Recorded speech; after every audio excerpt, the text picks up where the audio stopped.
दर्शकों, जो फॉर्मूले आज लैब में खोजे जा रहे हैं, क्या उनकी झलक हजारों साल पहले हमें मिल चुकी थी? दर्शकों, एनर्जी, क्वांटम, ब्रह्मांड, ये शब्द जो आजकल ट्रेंड में है ना, लेकिन सवाल ये उठता है, क्या ये पहले से ही हमारे वेदों में थे? बिल्कुल। समय बदला, टेक्नोलॉजी बदली, लेकिन ज्ञान की धारा वही है।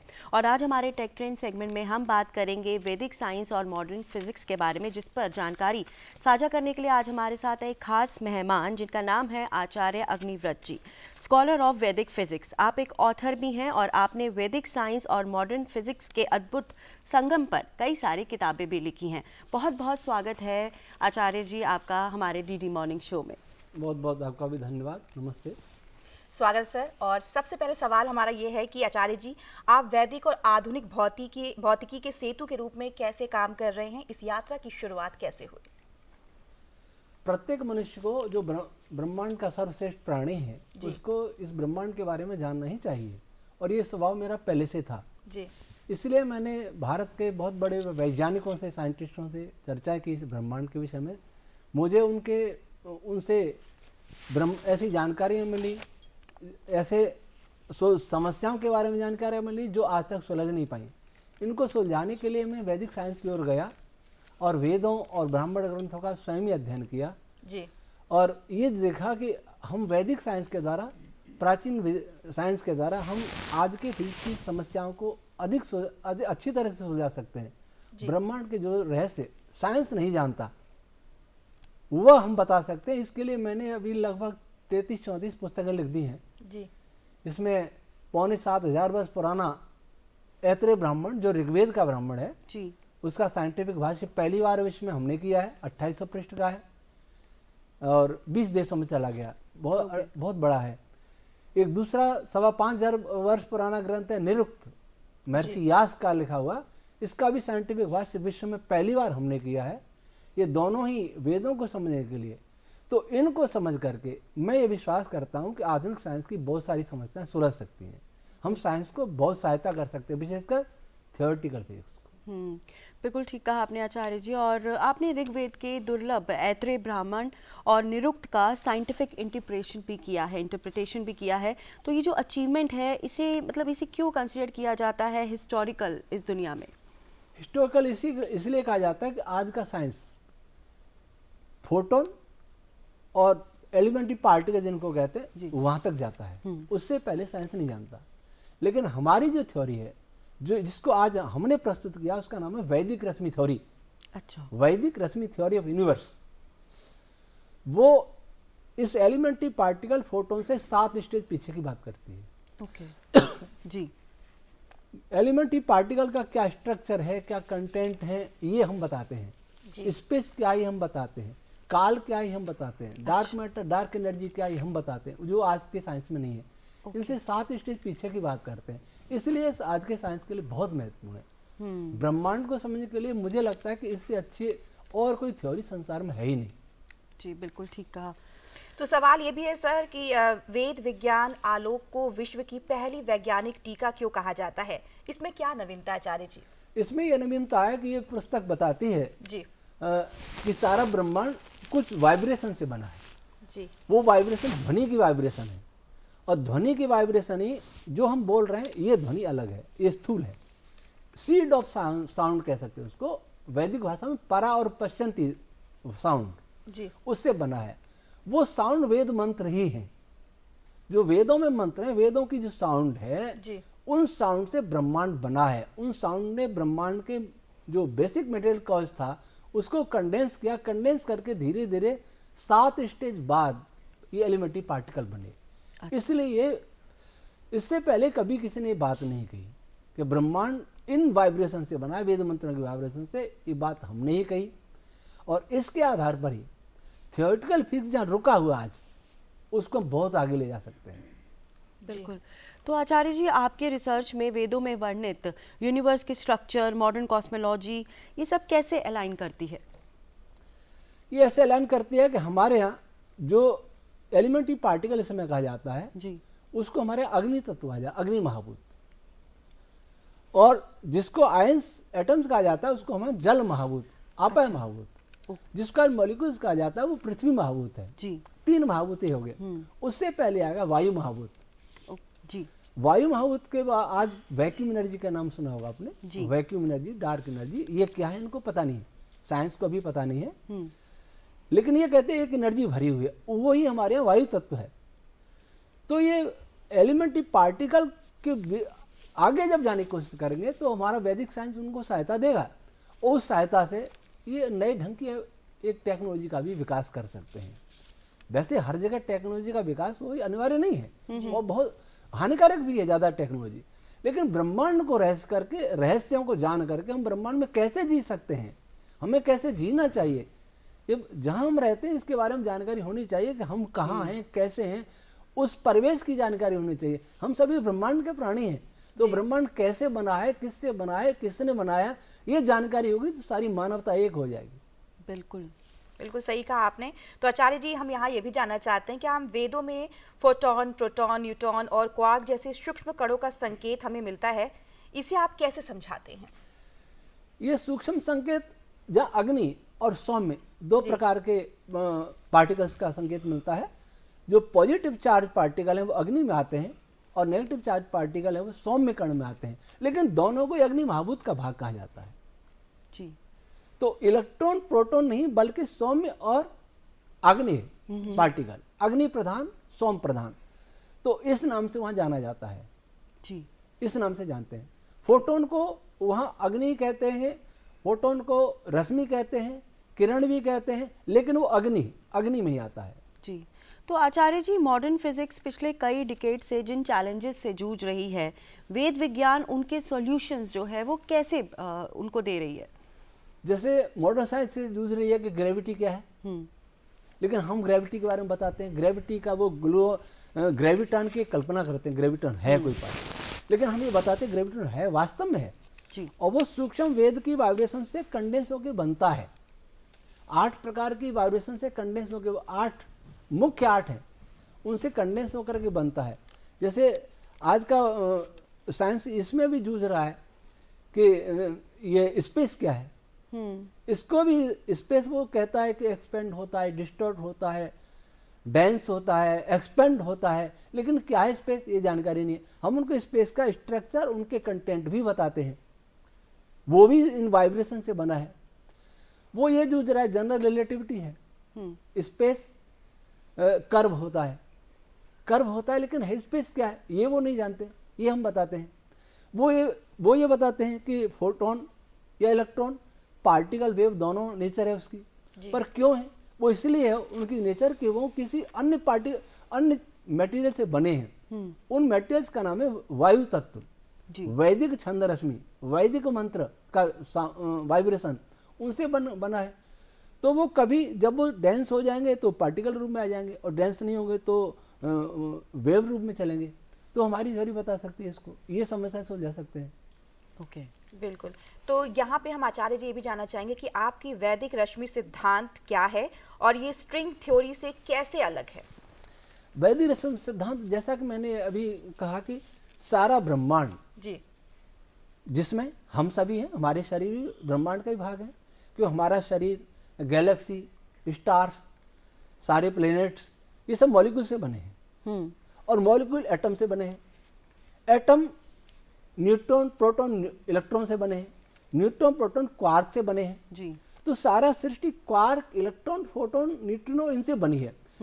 ये साइंस कहता है कि स्ट्रिंग से बने हैं, लेकिन स्ट्रिंग क्या है, स्ट्रिंग कितने प्रकार की होती हैं, स्ट्रिंग की प्रॉपर्टीज क्या क्या हैं, ये साइंस को बहुत जानकारी नहीं है। लेकिन हम बताएंगे स्ट्रिंग वैदिक छंद रश्मियाँ ही हैं, वाइब्रेशन है, लेकिन स्ट्रिंग से पहले भी सूक्ष्म छंद रश्मि है, उससे पहले प्राण रश्मि है, उससे पहले मनस तत्व है, उससे पहले अहंकार तत्व है, उससे पहले मय तत्व है, उसके बाद प्रकृति जिसको कहते हैं। यहाँ तक हम उनको बताएंगे। तो साइंस इसमें बहुत आगे, इस समय साइंस रुका हुआ है, विशेषकर थ्योरेटिकल फिजिक्स के रिसर्च के मामले में साइंस रुका हुआ है। दुनिया का की बात कर रहा हूँ, भारत की नहीं कर रहा। क्वार्क की खोज के बाद आज तक कोई बड़ा रिसर्च नहीं हुआ, वो बहुत आगे जा सकता है जी। बिल्कुल। तो उन वाइब्रेशन से ब्रह्मांड बना, वेद मंत्रों से, ये वैदिक रश्मि थ्योरी है। स्ट्रिंग थ्योरी से ये थोड़ी आगे है, बहुत आगे है। ओके। तो आचार्य जी, आपके अनुसार वैदिक मंत्र सिर्फ एक ध्वनि नहीं है बल्कि एक सूक्ष्म कंपन है, तो इसको आप मॉडर्न साइंस के थ्रू कैसे एक्सप्लेन कर सकते हैं? मॉडर्न साइंस के थ्रू ऐसे मॉडर्न साइंस भी ये मानता है कि सारे सब जगह वाइब्रेशन है। जी। इलेक्ट्रॉन को वाइब्रेशन ही तो मानते हैं, फोटोन को वाइब्रेशन ही तो मानते हैं, और हर पार्टिकल को वो कहते हैं वेव और नेचर और पार्टिकल नेचर दोनों ही रखता है, तो वाइब्रेशन उनके भी सब जगह है। लेकिन वो वाइब्रेशन उसके पीछे वो नहीं जानते कि वाइब्रेशन किसका है। हम बता दें वाइब्रेशन किसका है। ध्वनि की परा और पश्चंती वाइब्रेशन है, लेकिन जैसे फोटोन है, ये प्रकाश कण आ रहा है, इसमें 360 प्रकार के वाइब्रेशन है। 360 प्रकार, 360 नहीं, 360 प्रकार के, जी। वो लाखों हो सकते हैं। वो वेद मंत्र हैं, उनके वाइब्रेशन से बना है। तो स्ट्रिंग थ्योरी को बहुत आगे ले जाते हैं। बिल्कुल। तो यहाँ पे हम ये भी जानना चाहेंगे आपसे आचार्य जी कि वेदों में ब्रह्मांड की उत्पत्ति कणों से पहले के स्तर से बताई गई है, ये अवधारणा कितनी महत्वपूर्ण है? ये इसलिए महत्वपूर्ण है जी। क्योंकि इसको आधुनिक किसी भी लैब में नहीं जाना जा सकता। चाहे CERN हो, CERN यहाँ सबसे बड़ा लैब है विश्व का, जिसमें ये पार्टिकल के बारे में ज़्यादा खोज होती है। जी। लेकिन ये CERN नहीं जान सकता इसको, क्योंकि हमारा जो रिसर्च है वो टेक्नोलॉजी बेस्ड रिसर्च है। जी। इसके पीछे थॉट एक्सपेरिमेंट की जरूरत है, योगा की, ध्यान की जरूरत है, समाधि की जरूरत है, तो अंतर प्रज्ञा की जरूरत है। अंतर प्रज्ञा अगर ये एक्सपेरिमेंट में अंतर प्रज्ञा नहीं होगी तो हम रिजल्ट गलत लाएंगे। जी। मैथमेटिक्स के पीछे अंतर प्रज्ञा नहीं होगी तो रिजल्ट गलत लाएंगे।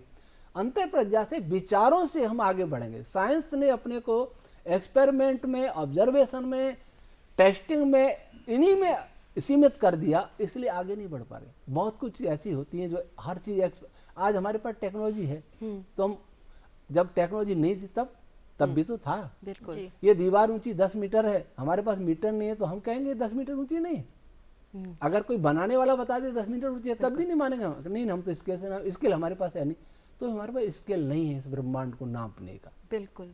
हमारे पास ऐसी टेक्नोलॉजी नहीं है ब्रह्मांड को जानने की। उसके लिए हमें अंदर जाना पड़ेगा पर, और जिसने बनाया है वही सबसे अच्छा बताएगा। बिल्कुल। अभी आपने डार्क एनर्जीज की बात की, तो हम आपसे यही जानना चाहेंगे कि आपके ग्रंथों में डार्क मैटर, डार्क एनर्जी और ग्रेविटी की एक्सप्लेनेशन किस तरह से दी गई है? आधुनिक साइंस कहता है डार्क एनर्जी से गैलेक्सियां दूर भाग रही। हमारे यहाँ डार्क एनर्जी अंग्रेजी के शब्द है जी। हमारे असुर वायु, ओके। असुर वायु, अप्रकाशित, लोग डार्क कह सकते हैं।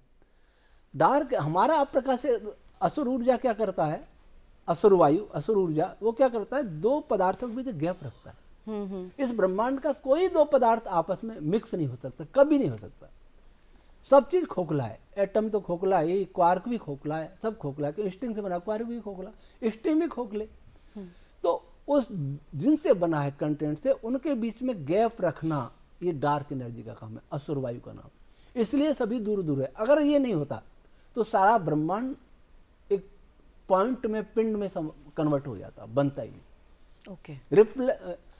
प्रतिकर्षण फोर्स, प्रतिकर्षण बल, ये डार्क एनर्जी के कारण जो भी ब्रह्मांड में जहां भी है। जी बिल्कुल। तो यहाँ पे आचार्य जी एक सवाल ये भी बनता है कि वैदिक यज्ञों को अपने एक वैज्ञानिक प्रक्रिया के रूप में सिद्ध किया है आपने, और आज के वैज्ञानिक युग में इसका क्या महत्व है? देखिए, ऐतरेय ब्राह्मण में भी सोम यज्ञ है जी। सोम याग बोलते हैं। तो सोम किसका नाम है? सोम इसका नाम है जो पदार्थ उत्पन्न हुआ है। सभी पार्टिकल सोम है, सभी फोटोन सोम है, सभी वाइब्रेशन सोम है जी। सभी रश्मियां सोम है, सभी वेव सोम है। इन सब का यज्ञ, ये यज्ञ मतलब इनका यजन हो रहा है, ये मिल रहे हैं, कॉम्बिनेशन हो रहा है जी। तो इस सारा ब्रह्मांड उसी वाइब्रेशन, उसकी आहुति है। ये सारा पदार्थ जिसमें आहुति डाली जा रही है, मनस्तत्व, वो इसका हवन कुंड है। जी। आहुति डालने वाला परमात्मा चेतना, चेतना के बिना ब्रह्मांड का निर्माण नहीं हो सकता। उसको चेतना, एक supreme consciousness, supreme intelligence, supreme power जो एक ही है सारे ब्रह्मांड के लिए, उसके द्वारा आहुति डाली जा रही है। तो ये यज्ञ हो रहा है। उस यज्ञ की नकल में ऋषियों ने यज्ञ बनाए, ताकि इस यज्ञों को देख करके, इसकी प्रक्रियाओं को देख कर हम सृष्टि को समझ पाए। जी बिल्कुल। अगर सृष्टि की बात कर रहे हैं तो आचार्य जी ये भी बनता है कि आप कहते हैं कि एक ही वैदिक मंत्र के अनेक वैज्ञानिक अर्थ संभव हैं। ये विचार आधुनिक ज्ञान प्रणाली को कैसे चुनौती देता है? आधुनिक ज्ञान प्रणाली, असल में आधुनिक ज्ञान ये केवल संस्कृत भाषा में ही है। जी वैदिक भाषा में ऐसा संभव है कि एक शब्द के बहुत अर्थ हों। अन्य भाषाओं में ऐसा नहीं है। जैसे अग्नि शब्द है, अग्नि शब्द का अर्थ विद्युत भी है, चुंबक भी है, हीट भी है, चार्ज भी है। अग्नि शब्द का अर्थ उष्मा भी है, अग्नि उष्मा तो है, अग्नि ईश्वर भी है। अग्नि शब्द का आत्मा भी है, अग्नि शब्द का अर्थ विद्वान भी है, अग्नि शब्द का अर्थ सेनापति भी है। इतने सारे अर्थ हैं, ऐसा और किसी भाषा में तो नहीं होता। इसलिए वैदिक साइंस, वेदों का अर्थ करते समय बहुत सावधानी की आवश्यकता, बहुत वास्ट नॉलेज की आवश्यकता है और अंतः प्रज्ञा की आवश्यकता, उसके बिना नहीं हो सकता। बिल्कुल। आचार्य जी, आपका मानना है कि संस्कृत जो है वो ब्रह्मांड की भाषा है, तो ये जो सोच है, क्या ये मॉडर्न साइंटिफिक रिसर्च में नई दिशाएं खोल रहा है? ये इसलिए ये बिल्कुल दिशाएं खोलेगा अगर इस पर साइंस चले तो।